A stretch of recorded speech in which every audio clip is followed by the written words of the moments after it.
Okay. Hi, hello everybody. It's Fern. Welcome back to another planty video. Thank you so much for joining me. I have my new short hair. I think this is gonna be the first video that goes up with my new haircut. So yeah, it's quite the change. I am obsessed with it. I love it so much. I hope that you do too, but if you don't, that's okay. Just don't leave me a comment about it. Okay, please. Thank you so much. So today we're gonna be talking about plant supplies. This is a video that I've been wanting to make for a while. Originally I was thinking that I was just gonna do, choose a few things and do like my favorite plant supplies and keep it a little bit more concise. But then I started thinking that this video might be useful as kind of a resource that I could direct people to, or that y'all could come back to, where I kind of talk about just not everything, but the main things that I use to grow my houseplant collection and to maintain my houseplant collection. So I'm gonna try to make this a little bit more thorough and just share with you my like favorite products that I always go to, that I use for most of my plants. Yeah, just all the things that I love and that I use all of the time. I'm going to link everything down below in the description, so be sure to look there if you are searching for something. I am also going to pop on screen when I'm mentioning something that I make a commission from, because I just want to be really upfront when I'm talking about a product.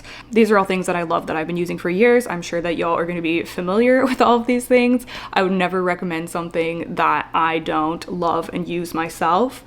But yeah, I just want to be transparent about that stuff. So without further ado, I think that we will just go ahead and get started. I've tried to separate these into categories, and the first category is plant setups directly, like in terms of substrate, any supports, pots, stuff like that.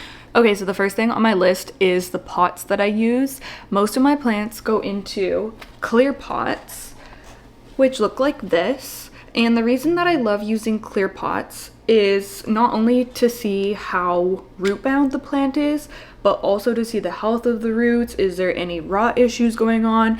And are there any pests? Because I pulled a plant out of this Millsbo cabinet a few videos ago and saw that the roots were infested with root mealies, unfortunately, and I would have had no idea that that was going on if that plant wasn't in a clear pot. So I almost always pot up into a clear pot, and then I'll use a cover pot to, make it look a little cuter. This one, I don't know why this doesn't have a cover pot. Honestly, I have a cover pot for it. I need to go get it out of the closet. But yeah, you can see a lot of my plants have cover pots. Some of them do just hang out in the clear pot. I like to use a cover pot over the clear pot, not only for aesthetic reasons, but also because that prevents algae buildup. Now, the algae isn't really harmful, but it kind of defeats the purpose of the clear pot because you can no longer see through it, and it's also just kind of gross. So yeah, I'm trying to get all of my plants into cover pots, just some of them I have not found the right pot for yet. But I get all of my clear pots from Houseplant Essentials, which used to be on Etsy, but now I think they're just operating from their own website. But yeah, I love their pots. They come in tons of different sizes. I used to pick up clear pots from my local garden center, but in the orchid section, but they always had like the slots on the side, and that would just make the plants dry out way too fast. So now I just use these regular clear pots from Houseplant Essentials. They also do a self-watering pot that is clear as well, which is what I use for some of my plants that are in semi-hydro. This is my Monstera albo that needs to be chopped, honestly, because it's getting a little wild. That's gonna be a topic for a different video, but okay, sorry, I have to turn my phone off or put it on silent. It was on because Olive is in getting her echocardiogram today, so I have my phone on for the vet to contact me, but they already did, and I'm gonna be going to pick her up in about an hour here. I'm hoping I can get this all filmed by then, but I can turn it off now. So anyways, yeah, they do these clear self-watering pots as well, which are awesome because they have this removable tray, and this is where the water sits. And then there's like this little gap here where you can pour water into with a watering can, or I use an electric sprayer to water all of my plants, which you'll see later in this video. But yeah, I think that these pots are awesome. Again, I usually use a cover pot for them just so that they don't get too full of algae. But they work great. My plants seem to enjoy them, and I really like that there's a clear option for my Pon and Leca plants. Now I do use a few different types of self-watering pots. So this is another one that I really like. This is just from Amazon. Now I used to use a different type of self-watering pot from Amazon, but it had a major, well, not a major flaw honestly, because most of my plants were fine in it, but it was just kind of, I guess, a preference thing for me. But it didn't have an inner pot that you could remove, or like an inner liner, so you couldn't like flush through the plant or anything. It was just kind of, once you planted it into the pot, it was just kind of stuck in there. My Florida Ghost has been in a pot like that for years now. Honestly, we may tackle repotting my Florida Ghost sometime soon, because it has just been in the same pot for so long, and it probably really needs an upgrade. But anyways, these are my current favorite self-watering pots off of Amazon. I love that they have the water gauge. I find that super helpful. That's something about these clear ones down here. They don't have a water gauge, so you just kind of have to keep an eye on the water level, which I don't usually have problems with. I'm usually on top of watering enough that they're not getting too dry. Ironically, that one is literally dry right now, so I'm gonna have to water it tonight. But yeah, I really like these. They come in different colors, they come in different sizes, and they've been working great for me so far. I don't think I've tried Leca in these, but for Pon, they work awesome. And yeah, I love that I can just pull out the liner and flush the plant out if I want to. So yeah, I've been really happy with those self-watering pots. Honestly, the other ones, the older ones that I still have and used to use, work fine as well. I just kind of figured when I was placing an order for more of them that I would try out the ones with the removable inner pot. I made a note that I kind of get my cover pots from wherever. I find a lot of them at HomeSense. I also have placed a couple orders at Simon's online, because they tend to have a fun selection in the springtime. And I also have a lot of cover pots from just the dollar store. They honestly have some nice ones. I always like to pop into the dollar store at least a few times a year and just kind of check out what pots are there. Like for example, this one, oh boy, I just watered this yesterday, so it's heavy. Okay, let's not take our chances here. This pot I found at the dollar store, and it fits like a glove over the, what size is this? Probably 5-inch. Oh, I can't see, there's so many roots. Oh my goodness. This is another plant that honestly probably needs a repot soon. Let's just take a moment for how beautiful she is. She just had her little pest treatment the other day. I think y'all saw that in the last video, so she's very happy.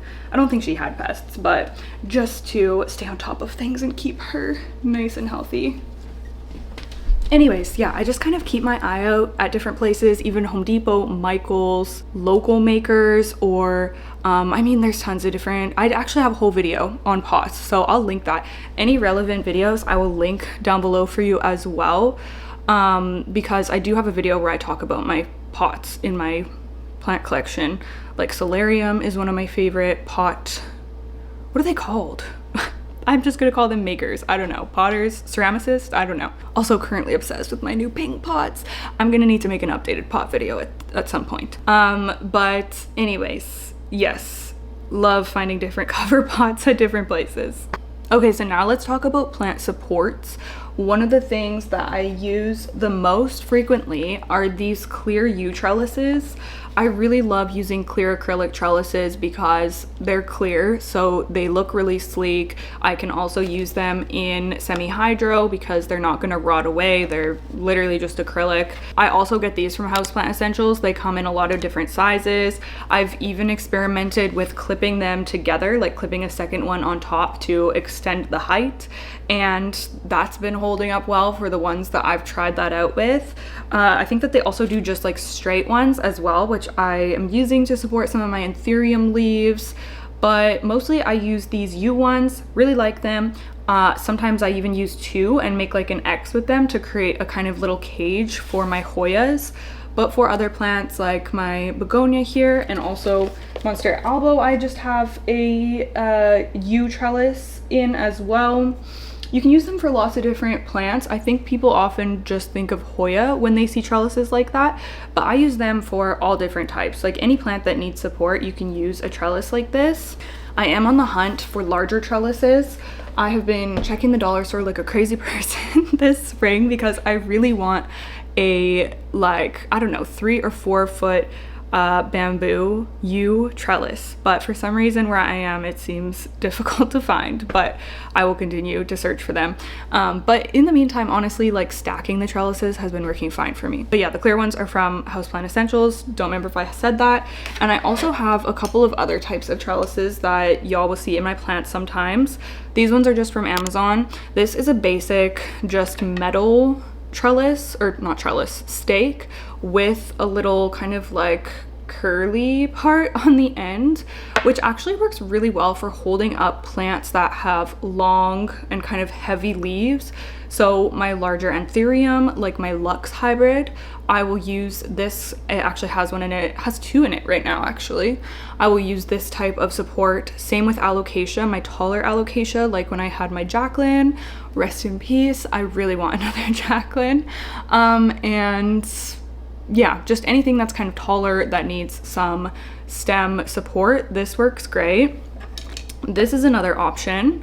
This one's a little bit lighter weight and I think it's a little bit shorter. Oh no, it's actually taller. Oh no, they're actually literally the same height. It is a little bit more lightweight though. But what's really cool about this one is it comes with these little clips that you can, you know, place wherever you want on here. They just snap on and off like that. You can just snap them on wherever you need them, and then you can put the stem in here, so you can adjust this to the level, like the height that you need for your plant. I find these super handy. Again, I use them for my alocasia, my anthurium. What else do I use these for? I feel like it's mostly alocasia and anthurium, honestly. But begonias, I've used these for Hoyas before, but they're not the best. I really prefer a yew trellis for Hoya. But I thought that I would mention because you can, you know, get a pretty decent pack of these for a good price. So yeah, I think that they're really handy. And then of course, y'all know I am a moss pole lover. I have been decreasing my moss pole collection mostly because I've been decreasing my philodendron collection, which is kind of bittersweet. I might end up adding another philodendron or 2 back into my collection once I feel on top of things. I've just felt really kind of overwhelmed just with all the pest pressure that I've dealt with over the past year, so I've downsized quite a bit. But once I'm on top of things, then we'll see. But yeah, my favorite moss poles are the Rousseau Plant Care moss poles. I know that there's so many brands that are making these moss poles now, or like similar moss poles to this like style, the just closed back moss pole like this. But of all the ones that I've tried, the Rousseau ones are my favorite. I find them to be the most sturdy. I also like the like width of them. They offer a lot of room for the roots inside here. They stay moist for a long time because they're, you know, you can have so much more moss in these poles. And yeah, I don't know, my plants just really love them. I've grown some of my biggest plants on the Rousseau moss poles. Also, they open from the front here, so you can easily remove your plant, you can easily do propagation, you can do chop and extend, whatever you want to do. I love these moss poles, and I really love that they're coming in different colors now. This is I think it's called like rainforest green or something, but I'm obsessed with it. I think that it looks so sleek, so pretty. So yeah, I love these poles so much. I have my Philodendron Glorious just on a clear one here to give you another idea. That's what it looks like. I'm sure that y'all have literally seen these a million times by now if you watch my channel. But yeah, big fan of Rousseau Plant Care in general. I just think that that is just such a cool brand. Tyler's clearly very passionate about plants, and I just think that he's so innovative.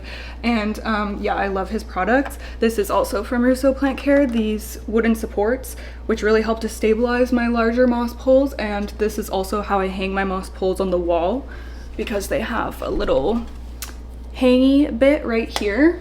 But yeah, anyways, love them so much. Super easy to extend. Also, even though I put it off so much.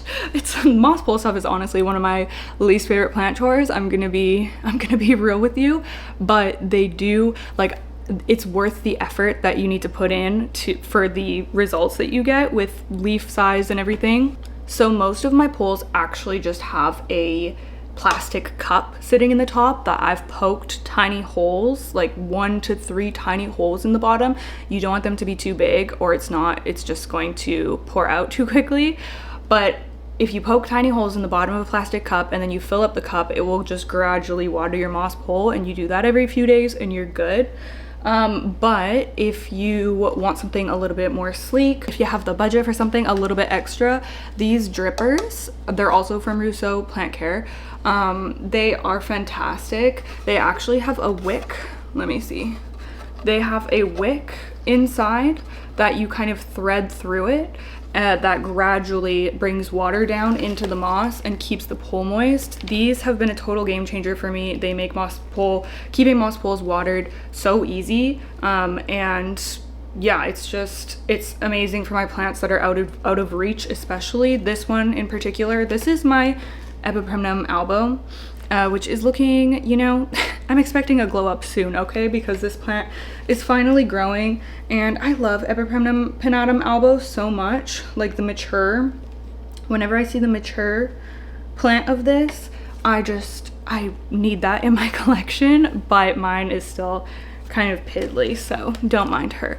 But this plant lives up on the wall, so I love having this drip topper because it will stay moist even though it's so out of reach that I'm not, like, you know, constantly helicopter plant parenting about it. It's kind of good on its own for several days. I probably only fill it once a week, to be honest. And yeah, the moss is super wet right now, so it's definitely working.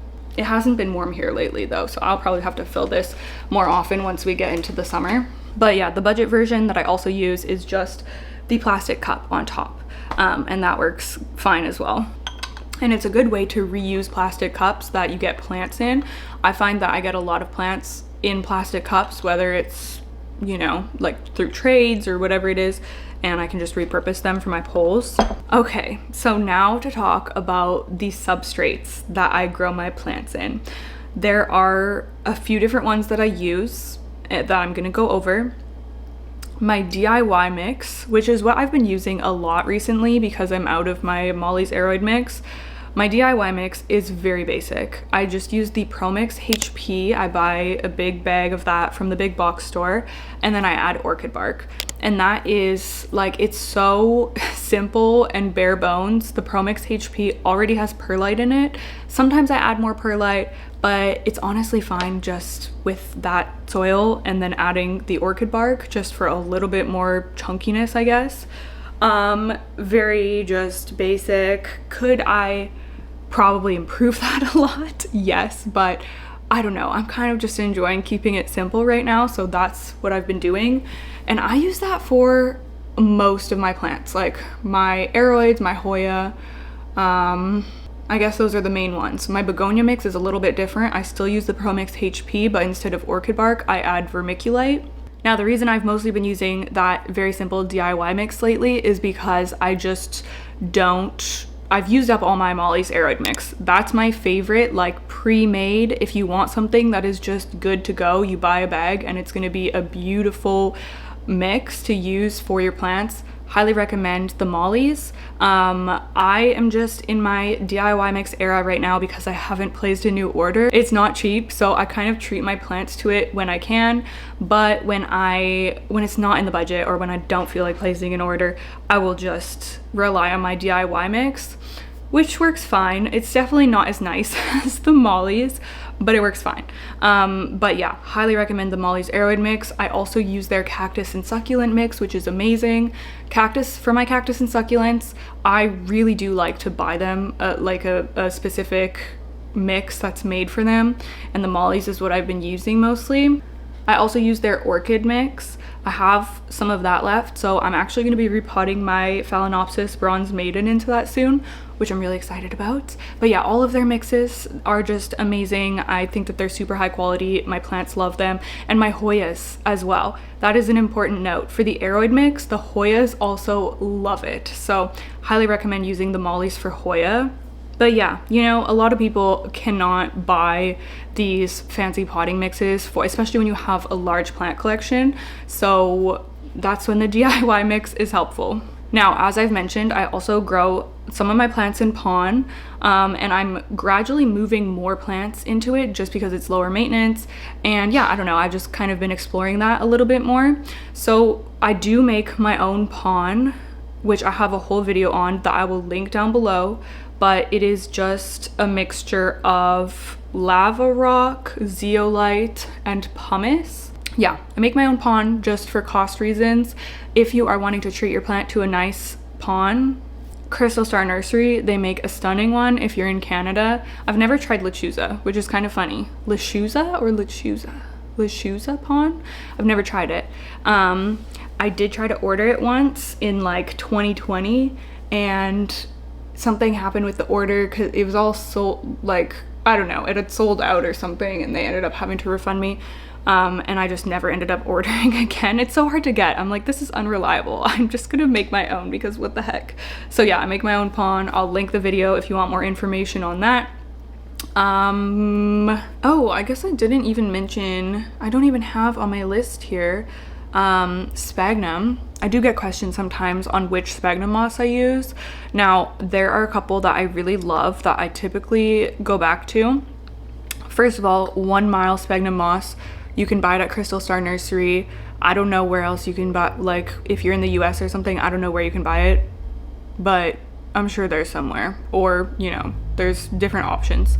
The Best Grow sphagnum moss is really high quality also, and the one that I'm currently using right now is from Raven Vision Orchids because they sell it came in like a really big compressed big brick that I've just been gradually rehydrating and using. But honestly, those are the 3 that I kind of rotate between. I'll link them all down below in the description. To be real, I usually, whenever I'm due for sphagnum moss restock, I usually look at those 3 and buy whichever one is on sale. They all work great. But I have found in the past that sphagnum moss is not something that you should cheap out on.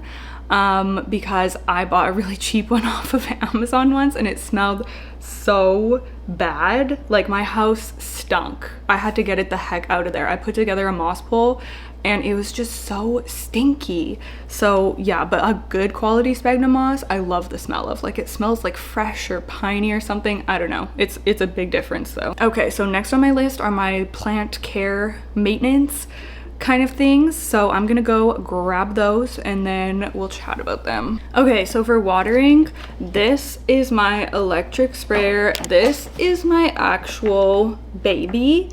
Now, I did not know how useful this thing was gonna be when I got it. I ordered it and I was like, you know what, I'm gonna try it out. I'll let y'all know what I think. This is pretty much the sole reason that my plants are no longer getting super underwatered most of the time. Watering is such a breeze with this. It's an electric sprayer. I know that some of y'all were saying that you have pump ones. That is an option as well, but I just know myself and I know that I am not going to want to be pumping for every like few plants or whatever. So this is the Lazy Man's version, and this is my like #1 assistant here in keeping all of these plants under control. So you just turn it on. It does make a little bit of a noise, but honestly doesn't bother me because I'm usually wearing my headphones when I'm watering anyways. You can control like the pressure, so how much water is coming out with this dial here. And this is the most important thing, honestly, that I have discovered. So this is the wand. Now it came with a bunch of different nozzle attachments depending on what you want to do, like different, you know, like shower nozzle, misting nozzle, whatever. But what I did, upon one of your suggestions, I saw in the comments that someone was saying to take off the nozzle completely. So I took everything off. It's literally just like a tube now, and that is the perfect way to water my plants. It just flows out rather than having, you know, a higher pressure thing that is like squirting or misting or whatever. This is perfect for watering. So if you are wanting to use an electric mister for watering, I definitely recommend just taking the nozzle off completely. I love this thing so much. I feel like it is the perfect size because I don't need to fill it up, you know, a million times. Like I will usually fill this up maybe once or twice depending on how much watering I have to do that day. But it holds, how much does this hold? 2 gallons, I think? 8 liters. So yeah, that's 2 gallons, right? Yeah, it says literally right here, 2 gallons. I think I got this last summer and it's been working great. And I think I've only had to charge this like 3 times maybe. So it holds a battery charge for a really long time, which is nice because, oh my gosh, that would be so annoying if I went to water and it had no battery charge. I don't think that's ever happened to me because I just will, I don't know, charge it like not very often, to be honest. Like I said, I've only charged it a few times, but it just has a good battery life, I guess. Anyways, I know that this is such an unnecessary kind of bougie plant care thing, but it really has made such a difference for me. So I love it. I think it was definitely worth it. And if you have a big collection, I think something like this is definitely worth your consideration. It also has this little strap. Normally, I just keep this on the floor and the little hose is long, oh my gosh, is long enough to reach to wherever I need it to. But if I'm watering something that is higher up, then I will wear the strap. And I usually just wait until it, you know, isn't completely full of water because it'd be super heavy if it was. And then I do my higher up plants. But yeah, it's great. And then my other electric sprayer that I have and that I love is this one right here. So this one is smaller. This is only 2 liters. This is an electric mister, so you can, this actually also came with different attachments. So I could probably take this completely off as well. I've honestly never tried, but oh, it is still just a small opening, so it's not the same kind of thing as the other one. But you can adjust the, you know, it's just like a spray bottle. You can adjust like the pressure or whatever with that. This works great for pest treatments. It really saves my hand and my wrist. I cannot imagine spraying down like, you know, 100 plants with a hand mister. That would just be a nightmare. Again, this one has a really great battery life. It has just like the little charging thing right there. And same story, I've only had to charge this ever like twice. It just, I don't know, the battery just lasts forever for whatever reason. Or maybe I'm just not pest treating often enough. I don't know. But yeah, these two are just lifesavers. I've had 0 issues with them and I use them literally all the time. I guess on that note, I will talk about some of the pest treatments that I use currently that have been my kind of go-tos. I'm not going to spend a lot of time talking about pest stuff because it is so different from country to country what's available. So for me here in Canada, one of my go-to things, pest treatments that you can just go ahead and buy at the big box store is the Safer's End All. Now I specifically use this for flat mites. For most other pests, I will use the DIY, the Liquid Earth DIY. I'll link the video down below.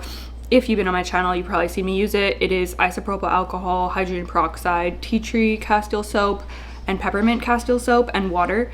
That works amazing for most things. I've used it for mealies. It works amazing for spider mites. Like probably one of the most effective treatments I've used for spider mites. So that's my like go-to DIY option. But I don't know if the Liquid Earth DIY solution works for flat mites. I feel like it doesn't because I've never heard anyone say that it does. And yeah, I don't know. I guess I could experiment sometime. Flat mites seem to love me. But just because I know that this one, it's a miticide, I know that it works for flat mites. It's gotten rid of them for me in the past. This is kind of my go-to. I like to keep this on hand. I'm currently treating all of my plants with this, just like doing a round and making sure that I get them all to make sure I'm not going to have any flat mite problems as we go into the growing season. So those are the two, I think those are the two main things that I'm using, but I think this year I'm really going to be leaning into beneficials. I just did 2 rounds of green lacewing larvae, which helped so much with mealybugs. At first I thought that it wasn't really making much of a difference, but now I realize how much of a difference it did make. So I'll probably end up doing those like every once in a while. And then after, you know, obviously I can't go in with beneficials when I'm actively treating with the things that I'm using right now. But I'm kind of just wanting to do a round, like get them all clean and everything, and then maybe go for like maintenance, use beneficials. So the green lacewing larvae, and then also maybe at some points the beneficial mites, because I've used those in the past. I actually have a whole video about using those for thrips and spider mites because I've had good luck with them before. But yeah, pests have definitely been something that have really, like, oh my goodness, I feel like they have just been sucking the life out of me over the past year. I don't know, I've just never, it's the mealybugs mostly. I've just yeah, I don't know. So I'm kind of adjusting and still just figuring out what works best for me and for my collection. And you know what? A lot of the times, like, people are like, oh, like, if you do this treatment, it will help with the mealybugs, or you need to use this or whatever. And I feel like for me, a lot of the time, it's not the efficacy of whatever I'm using. Like, say I'm using this gets rid of mealybugs, but say I need to apply, I think this is every 10 days for the pests that this treats, but say whatever I'm using, say I'm using the DIY thing and it needs to be applied every 5 days or 5 to 7 days. It might work amazing to get rid of mealybugs, but it's me. It's like, it's my problem. It's hard for me to treat, you know, 200 plants every 5 to 7 days, to take them to the tub, spray them all down, do the whole thing. So sometimes it's not whether a treatment is effective or not, it's whether I am able to keep up with like reapplying the treatment for however long it needs to be reapplied. If that makes any sense. I'm sure that y'all know what I mean. Like, it's a lot of work to spray down plants when, if you have, you know, 10 or 20 plants, it's probably way more manageable. Anyways, not to make this a pest rant, but yeah. Okay, so now for fertilizer. Oh, I don't even have the bottles here. Shoot, well, I'll put it on the screen because I have, actually, that is a good thing to mention. I have all, oh, they're on the kitchen counter. Just a second. I have my fertilizers transferred into these pump bottles because it makes it so much easier for me to mix up my fertilizer water. So I have all of the measurements labeled on the bottles so that I can just go ahead and put however many pumps I need. I know that my big sprayer is 2 gallons, right? Which would be 8 pumps. So this just makes it so much more simple for me rather than, you know, it's so messy to be pouring and measuring with like teaspoons and tablespoons and whatever. So I love these pump bottles for all my fertilizers.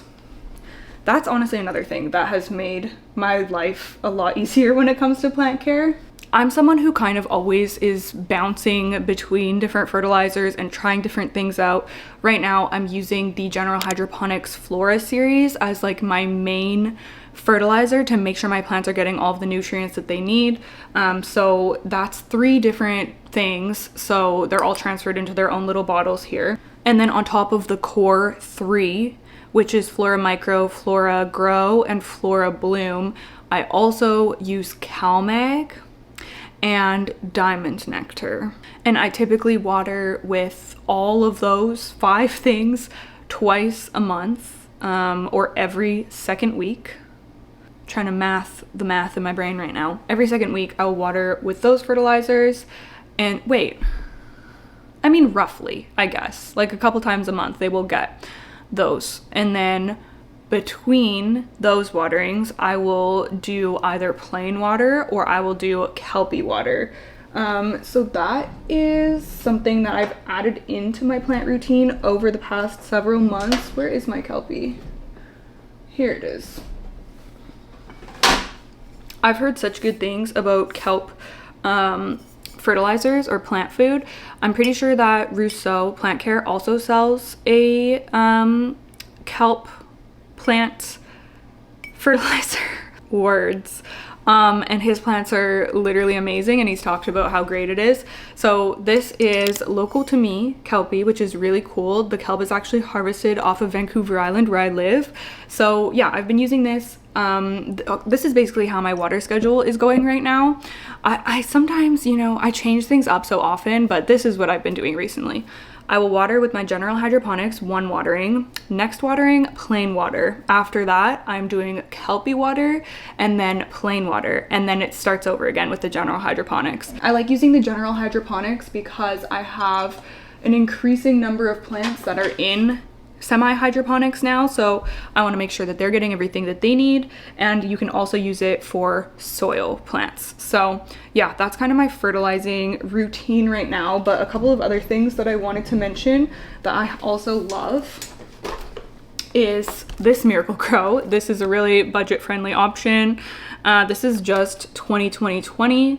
Got this on Amazon, I think, and I used this for almost all of last year, I think, and my plants were going crazy. Honestly, they looked amazing. I got so many Hoya blooms, and I was just using this like basic Miracle-Gro, and it truly was working miracles. So yeah, this is just like a powder kind of thing. Anyways, I say this to say that I don't think that you really need to spend a lot on plant fertilizer. I don't. I think it's a nice extra thing to be able to add in like these extra fertilizers, but I don't think that you need to do that if, like, you know, your plants will be just fine if you're giving them something like this. That's what I think, and that's what my experience has been. I don't know. Y'all can chime in on that, but yeah. Another thing that I do as I keep bringing out like extra things, another thing that I do like to add in, especially in the spring, to just kind of, you know, give everyone that boost going into the growing season, is bios. This is like wheat bran or something. Yeah, wheat bran, molasses, and then there's like different bacteria and stuff in here. It's a natural 100% compostable, 100% organic, synthetic free, handcrafted. It's a natural plant food that you can either mix into the soil when you're potting your plant up, or you can just kind of use it as a top dressing and mix it or add it to the top of your plant, and you will see it get this weird fuzzy growth around it, which is actually a good thing. It shows that the like beneficial microbes are, you know, getting to work in there. Yeah, it says bios is fermented fertilizer you can use all year round and will never burn your plants. It has healthy microbes like bacteria and fungi that feed your plants 24/7, make plants naturally pest resistant, and fight diseases. It is the future of plant care. Again, this is another really cool brand. They're Canadian. They ship to the US though as well, I believe. I mean, who knows what's going on with like shipping between the US and Canada these days, but yeah, it says this bag will feed up to 100 plants in 6-inch pots, so you get a good amount in this too. I'm trying to see if there's, oh yeah, Super Thrive. Oh my gosh, I don't know how this stuff is dusty already again. I feel like I just cleaned this plant card off in a Patreon video like last month, and now it's like, I mean, I guess it's been a month, but like, come on. Give me a break. Anyways, Super Thrive. This is something that I frequently add to my water propagations. In fact, almost all of my water propagations are going to be getting a couple of drops of Super Thrive. It just helps them. I don't even know what it does, to be honest. It's like a nutrient. It's like a vitamin boost is how I've heard people describe it. And I think it's supposed to like stimulate root growth so that the cuttings root up faster. I've used this for years. Like since I first got into plants, I heard people talking about this and I started using it. And yeah, it says root development, reduces transplant shocks. That's another thing. If you are like when I do my chop and extends, I will water with Super Thrive. Builds plant vigor, promotes chemical balance. So it's just kind of one of these extra things. This is just, you know, I just got this at Canadian Tire. It's a big box store kind of thing, so it's not too crazy expensive or anything. But yeah, I honestly feel like it helps my propagations. I have really good luck with propagations also, especially water props. And sometimes people will comment and tell me that they struggle with it. So maybe try out Super Thrive if you are having a tough time, because yeah, I feel like it works really well and it does help them. Oh, I'm just gonna find so many. Maybe I'll do a whole video where I'm just doing like a tour, or like an Instagram reel or something where I'm doing a tour of my plant supply cart. But mosquito dunks, this is what I use for fungus gnats. I just break off a chunk of this, put it in a tea bag, and keep it in my, I just put a fresh one in if you watched my last plant vlog. Yeah, I just keep it in the water and it will get rid of fungus gnats. Yeah, there's truly so many things I could talk about, but I'm trying to just stick to the main ones. So talked about all of my, oh yeah, shoot, there's one more fertilizer, you guys, I'm sorry. It's this, oops, just dropped my Apple Pencil. It is this cactus and succulent Schultz fertilizer. I've been using this for my cactus and succulents for years. They love it. I am always getting blooms on them. And this is just like super easy to use. It goes a long way. I've had this for years, and it's cheap. I just got this at the grocery store. So yeah, I feel like this is just what I'm gonna keep using for my cactus and succulents because I've used it for years and I've had good results. Okay, we are moving on. Have I talked about all of these? I think so. So, the last thing, this is actually probably gonna be the quickest category. The last thing I want to talk about is just like growing environment. Sorry, my fridge is being noisy. So I do have a whole video talking about all of my grow lights. I have a ton of grow lights in here, as many of you know. Quite extensive grow light setups. So I do have a whole video that goes over every single one of my grow lights, gives information about them, has them all linked and everything. But the Cliff Notes version, my favorite pendant or track, yeah, I guess for like hanging or mounted plant lights, my go-tos are Soltec and Rousseau. Now they're very similar, okay? I'm gonna be real with you. I have both of them. They're both amazing, incredible lights. Soltec are a little bit warmer in color temperature. Rousseau, they're not cool, but they're more of like a neutral light. So if you want like a warm and cozy, I feel like Soltec is a really good option. If you want something a little bit more neutral, I think Rousseau is a good option. I saw Rousseau Plant Care posting once about how they made their lights a more neutral color temperature because it blends in better with sunlight. So if you have a space that gets natural light, it might look a little bit more natural. So for me, I use my Soltec lights, which are a little bit warmer, in spots that don't get a ton of natural light, that I kind of want that like cozy vibe. So yeah, I have a Soltec above my Monstera Thai Constellation, which is in a corner here. And then I also have the Soltec Highland track light system in the bedroom in a corner, and love that so much. It's probably my favorite like light system that you can get because it's just so nice to have it up and out of the way. And then I have a couple of Rousseau lights. If you look at my like plant shelf videos, you will see them. And they also, the Rousseau ones, you can get these stunning wooden mounts. I'll insert a photo on the screen. But yeah, I love like that whole setup together. So yeah, long story short, they're both incredible grow lights. My plants love both of them. It's kind of hard when people ask me like, oh, which do you prefer, Rousseau or Soltec? And I'm like, they're both great lights. Like, I don't know. Something I will say that is really cool about the Rousseau lights are that or the pendant lights at least, they have like ridges, so you can actually tilt them. I don't know if I'm gonna be able to, oh my gosh, my throat is getting dry from talking. And I need to leave soon to pick up Olive, so we need to wrap this up. The Rousseau lights, they have these like ridges that you can like hook a piece of string into to tilt it. So above my VitShow shelf, I have a Rousseau. Okay, my camera overheated, but we're almost done. So bear with me, okay? I'm just gonna put my phone here. We're gonna finish this up. So yeah, I'll put the Rousseau light on the screen. You'll see it. I do really like that I can tilt it towards the plants. I feel like that's a really handy function. But yeah, they're both amazing lights, you know. I know that they're pricey. You can keep your eye out for sales. I do have a discount code for both of them that obviously everything is going to be linked down below in the description box. But yeah, I am a huge fan of those. And I use in my greenhouse cabinets, I guess I can pick this up. You can see my Millsbo behind me here. The lights that I use in my greenhouse cabinets are the Mother Plant Spectrum lights. And I specifically like to have these as my cabinet lights because they're waterproof. And I like to have waterproof, like anything electrical in these cabinets because they do have a little bit higher humidity. Sometimes water splashes around, you never know, right? So I like to have waterproof lights and fans. This one, actually, the fan needs to be upgraded. I have waterproof fans in my other cabinet, but this one, it needs to be switched out. But these lights are waterproof. That's why I prefer having those ones in my cabinets. Because I don't really know of any other grow lights that are waterproof that are like aesthetically pleasing, like the black plant spectrums. Again, really expensive though.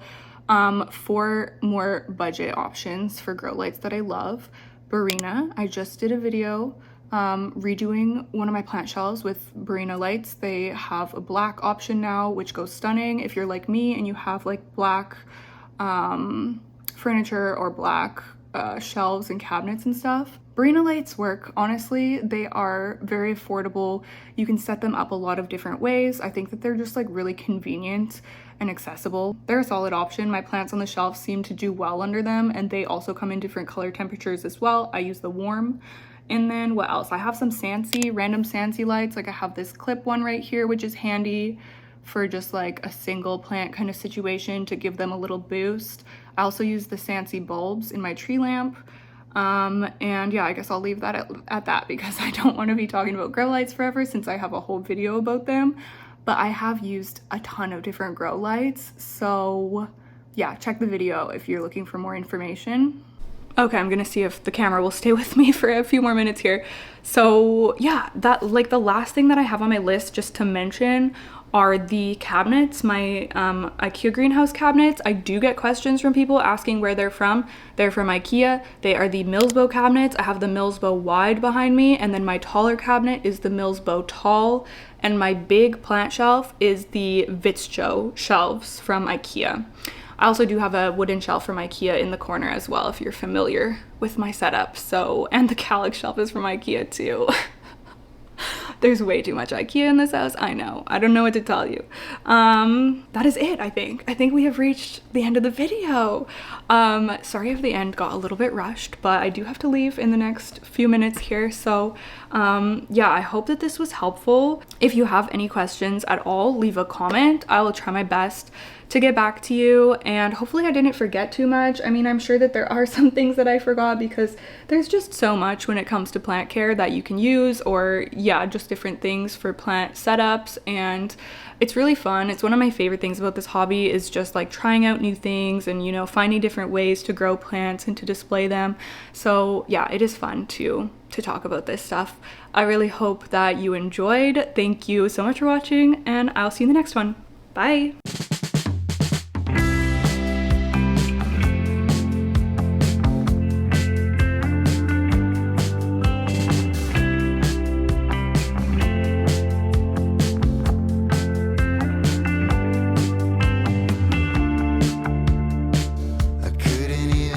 Try